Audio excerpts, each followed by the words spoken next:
కుంభమేళాలో నీళ్లతో అనారోగ్యాలు వస్తున్నాయి, అది వస్తుంది ఇది వస్తుంది అంటే ఈ దేశంలో ఈ పాటికి కలరా అనేది వ్యాపించి కొన్ని కోట్ల మంది ఏదో ఒకటి అయ్యేవాడు. ఎందుకయ్యా అంటే దగ్గరగా 50 కోట్ల మంది పుణ్యస్నానాలు ఆచరించారు కాబట్టి. అసలు వాస్తవంగా సైంటిఫిక్గానే కుంభమేళాకి ఆ గంగానది నీళ్ళకి ఏమీ కాదన్నది సైంటిఫిక్గానే రుజువైంది.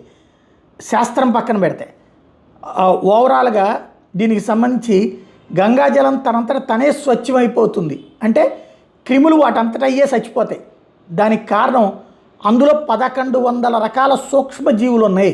దీన్నే బ్యాక్టీరియోఫేజ్ అంటారు అన్నటువంటిది శాస్త్రవేత్తలే తేల్చి చెప్తోంది. అవి సహజంగానే నీటిని శుద్ధి చేస్తాయి. ఎలాగంటే అవి ఆర్ఎన్ఏ కూడా మారుస్తూ ఉంటాయి. తమకన్నా 50 రెట్లు అధికంగా ఉండే వైరస్ బ్యాక్టీరియాల్ని చంపేస్తాయి. తద్వారా పొల్యూషన్ కంట్రోల్ ఆటోమేటిక్గా జరిగిపోతుంది. హానికరమైన బ్యాక్టీరియా వైరస్లోని ఆర్ఎన్ఏని హైజాక్ చేసి చివరికి నిర్వీర్యం చేస్తాయి.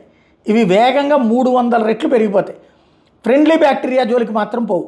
ఇది టోటల్గా శాస్త్రవేత్తలు తేల్చిన రిపోర్ట్. ఈ శాస్త్రవేత్తలు పోని ఆషామాషిగా ఎవడం రోడ్డు పక్కన గన్నాయి కాదు. పద్మశ్రీ పొందినటువంటి డాక్టర్ అజయ్ సోంకర్, ఈయన ఒకప్పుడు అబ్దుల్ కలాం గారి చేతన అభినందనలు అందుకున్నటువంటి శాస్త్రవేత్త. సెల్ బయాలజీ, ఆటోఫేజీల మీద విస్తృతంగా వర్క్ చేసినటువంటి శాస్త్రవేత్త. టోక్యో ఇన్స్టిట్యూట్ ఆఫ్ టెక్నాలజీకి చెందినటువంటి నోబెల్ గ్రహీత యోషినోరి ఓసుమితో కలిసి పనిచేసినటువంటి ఆయన. హార్వర్డ్ స్కూల్లో కూడా 1100 రకాల సూక్ష్మజీవులు ఒక రకంగా గంగాజలానికి సెక్యూరిటీ గార్డ్స్ అంటూ ఆ రోజుల్లోనే ప్రసంగించినటువంటి వ్యక్తి. ఇది కేవలం గంగా ప్రవాహంలో మాత్రమే కనిపించే విశిష్టత అని ఆయన నాడు చేసినటువంటి పరిశోధనే ఇక్కడ కీలకమైనటువంటిది.